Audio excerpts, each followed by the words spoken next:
चलिए मित्रों, पिछला वीडियो कैसा लगा था, पहला पार्ट आप हमें अवश्य बताइए। और आज हम ये पार्ट लेकर के आए हैं। चलिए आज देखते हैं, हो सकता है पूरा हो जाए विश्वामित्र जनक की भेंट वाला केशवदास का पार्ट। कक्षा 11 के विद्यार्थी हैं, ये कठिन पार्ट लग रहा है आप लोगों को। आप पढ़ते रहिए, सब सरल हो जाएगा। विजय चंद है, अगर आपने पहला पार्ट नहीं देखा तो वो भी देख लीजिए, डिस्क्रिप्शन में उसका लिंक मिल जाएगा। और फिर इसके वीडियो के अंत में यहाँ पे आपको प्लेलिस्ट दिख जाएगी, वहाँ से देख लेना। आपने ठौरन तो भूव पाल सबे भूव पाल सदाई, केवल नाम ही के भूव पाल कहावत है भूवि पाली न जाई। और भूपति की तुम ही धारी देह विदेयन में कल की रति गाई, केशव भूषण को भविभूषण भूतन ते तनयाऊ पुजाई, भूतन ते तनयाऊ पुजाई। देखिए विश्वामित्र कह रहे हैं यहाँ पर, जब जनक ने कहा कि आप मेरी बड़ाई इतनी मत कीजिए, मैं तो बहुत छोटा सा राजा हूँ 6-7 गांव का। तो विश्वामित्र ने कहा आपने अपने ठौरने तो भूपाल सभी भूपाल ने सदाई, कि अपने अपने ठौर से, अपने अपने स्थान से तो सभी भूपाल अर्थात सभी राजा अपनी सदा ही अपनी भूमिका पालन करते हैं, सदैव अपनी भूमिका पालन करते आए हैं। परंतु केवल नाम ही के भूपाल कहावत भूपाल न जाई। लेकिन क्या होता है, वे सभी जो राजा हैं जो भूपाल रहे हैं वो केवल नाम के हैं, भूपालक कहलाते हैं, लेकिन उनसे भूमिका पालन नहीं होता है। केवल नाम ही भूपाल कहावत, केवल उनका नाम का भूपाल है, लेकिन भूवि पाल न जाए। भू माने पृथ्वी, भोपाल माने पृथ्वी के पालक, उनको केवल नाम का है पृथ्वी पालक, लेकिन पृथ्वी उनसे पाली नहीं जा रही है। भूपति की तुम ही धरि देह विदेहन में कल कीरति गाई। भूपति की तुम ही धरि देह, भूपति के रूप में तो केवल आप ही हैं हे राजा जनक, सच्चे अर्थों में राजा तो आप ही हैं। विदेहन में कल कीरति गाई, और आपकी कीर्ति निर्मल कीर्ति विदेहों में है। विदेह अर्थात जो जीवन से मुक्त हैं, उनके लोगों के द्वारा भी आपकी कीर्ति का गान किया गया है। अब कीर्ति गाई गई विदेहों के रूप में। केशव भूषण को भविभूषण भूतन है तनया उपजाई। मतलब कहने क्या है कि आपकी कीर्ति का गान तो विदेह भी करते हैं, अनंग भी करते हैं, जिनके भी अंग नहीं है, जिनके देह नहीं है। आप तो सच्चे अर्थों में भूमिका पालन करने वाले हैं, आप वास्तविक भूपति हैं। क्योंकि केशव भूषण को भवि भूषण भूतन तनया उपजाई, क्योंकि आपने ही पृथ्वी के गर्भ से, भूतन पृथ्वी के शरीर से, तनया माने पुत्री उत्पन्न की है। आपने पृथ्वी के गर्भ से सीता जैसी आभूषणों से युक्त, अलंकृत कर देने वाली अत्यंत रूपवती कन्या को उत्पन्न किया है। केशव भूषण को भविभूषण, केशव भूषण को भविभूषण, भवि माने भव्य बनाने वाली, अलंकृत करने वाली, भूषण माने आभूषणों से युक्त। भूतन अर्थात पृथ्वी के तन से, शरीर से, तनया उपजाई अर्थात पुत्री को उत्पन्न किया है। अब दोधक छंद है। ये सुत कौन के शोभहि साजे, ये सुत कौन के शोभहि साजे, सुंदर श्यामल गौर विराजे, जागत हो जिय सोदर दो, कै कमला विमलापति को, कै कमला विमलापति को। अब जनक फिर पूछते हैं दोधक छंद में, ये सुत कौन के शोभहि साजे।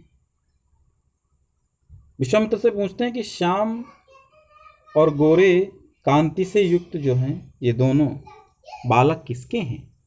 सुंदर श्यामल गौर, सुंदर सांवले और गोरे विराजमान सुशोभित हो रहे हैं, ये बालक किसके हैं, कौन है। जागत हो जिय सोदर दो, कै कमला विमलापति को। तो मुझे तो लगता है दोनों सोदर हैं, सगे भाई हैं, या फिर किसी लक्ष्मी के या सरस्वती के पति हैं। कमला मतलब विष्णु, कमलापति विष्णु, या विमलापति ब्रह्मा, या दोनों ब्रह्मा विष्णु हैं।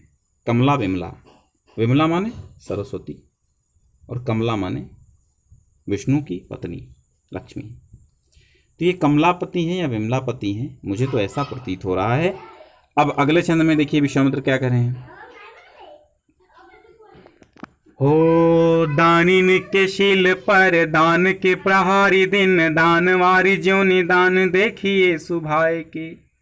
दानिन के शील पर दान के प्रहारी दिन, दानवारी ज्यों निदान देखिए सुभाए के। और दीप दीप हूँ के आवनीप के हैं आवनीप, दीप दीप हूँ के आवनीपन के आवनीप, पृथु सम केशो दास दास द्विज गाय के। आनंद के कंद सुर पालक से बालक, ये परदार प्रिय साधु मन वच काय के। और देह धर्मदारी पे विदेरा विदेह राज जूसे राज, राजत कुमार वैसे दशरथ राय के, राजत कुमार वैसे दशरथ राय के। अब विश्वामित्र कह रहे हैं, क्या कह रहे हैं, इनका परिचय देते हुए राम लक्ष्मण का बता रहे हैं कि दानिन के शील, दानियों के शील अर्थात दानियों के स्वभाव वाले, परदान के प्रहारी दिन। परदान, दानिन के शील, दानियों के स्वभाव वाले, दान देने वाले, धन देने वाले। परदान के प्रहारी दिन, परदान के प्रहारी अर्थात विपक्षियों से बलपूर्वक दान लेने वाले। दान और परदान मतलब दान देना और परदान में दान लेना। प्रहारी दिन, प्रहारी माने जो प्रहार करने वाले विपक्षी लोग हैं उनसे दान ले लेने वाले। दानवारी ज्यों निदान देखिए सुभाए के, दानवारी अर्थात विष्णु, ज्यों निदान मतलब ये विष्णु के समान ही स्वभाव में, ज्यों निदान देखिए सुभाए के, और विष्णु के स्वभाव वाले हैं। ठीक है, ये सब दीपों के राजाओं के भी राजा हैं। दीप दीप हूँ के अवनीपन के अवनी, ये समस्त दीपों के दीप समस्त राजाओं के राजा हैं। प्रथुसम केशोदास दास द्विजगाई के। प्रथुसम, पृथु ये पुराण प्रसिद्ध जो राजा पृथु हैं उनके समान ब्राह्मणों और गायों के दास हैं। प्रथुसम केशोदास दास द्विजगाय के, ये जो प्राचीन काल के एक प्रसिद्ध राजा हुए हैं पृथु, उनके समान हैं केशोदास दास द्विजगाय के। केशोदास कहते हैं कि ये ब्राह्मणों और गाय दोनों के दास हैं। आनंद के कंद सुरपालक से बालक, ये आनंद के कंद, आनंद के कंद सुरपालक से बालक, ये वो कहते हैं आनंद के भंडार हैं। सुरपालक अर्थात स्वामी इंद्र के समान हैं। ये बालक माने ये राजकुमार, ये बालक ये राजकुमार भगवान इंद्र के समान और आनंद के भंडार हैं, आनंद के कंद, आनंद के भंडार हैं। परदार प्रिय साधु मनवच काय के। परदार प्रिय, परदार प्रिय, पर माने दूसरों के, यानी ये क्या हैं, आनंद के भंडार हैं, लक्ष्मी जी के प्रिय हैं, परदार प्रिय हैं, मन और वचन कर्म से सज्जन हैं। और साधु मन वच काय के, ये परदार प्रिय हैं। अब परदार प्रिय का मतलब क्या होता है? स्वभाव की दृष्टि से उन्हें पहले ही विष्णु के समान बताया जा चुका है।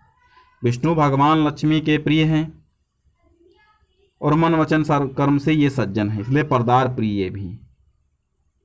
ठीक, अब क्या है? देह धर्मदारी पे विदेह राज जूसे राज। परदार प्रिय साधु मन वचका, और मन वचन कर्म, मन वचन और कर्म से सज्जन है। परदार प्रिय है, सज्जन है मन वचन और कर्म से। देह धर्मधारी अर्थात देह शरीरधारी होने पर भी विदेह राज जूसे राज, शरीरधारी होने पर भी जीवन मुक्त योगियों के समान है। विदेह राज जूसे राज मतलब जो विदेह राज हैं, शरीर अशरीरी जो हैं, जिनके पास शरीर, जो शरीर धर्मी, ये देह धर्मधारी अर्थात जो शरीर पर ये शरीर धारण करने वाले हैं, विदेह राज जूसे राज। और ये विदेह राज जैसे जीवन मुक्त योगियों के समान है। राजा जनक जिस प्रकार राजा होते हुए भी योगी हैं, वैसे ये जिन्होंने समस्त राज वैभव को प्राप्त कर लिया है और उसके भोग में स्वयं के को लिप्त नहीं किया है, वैसे दोनों राजकुमार भी हैं। क्योंकि नो ये राजा तो हैं, राजवैभव तो प्राप्त है, लेकिन रहते योगियों की तरह हैं। ये अलौकिक गुणों से युक्त दोनों राजकुमार जो हैं, ये दशरथ राय के अर्थात दशरथ के पुत्र दोनों हैं, राम और लक्ष्मण। ठीक है, ऐसा बताया उन्होंने। बचा हुआ अगले भाग में।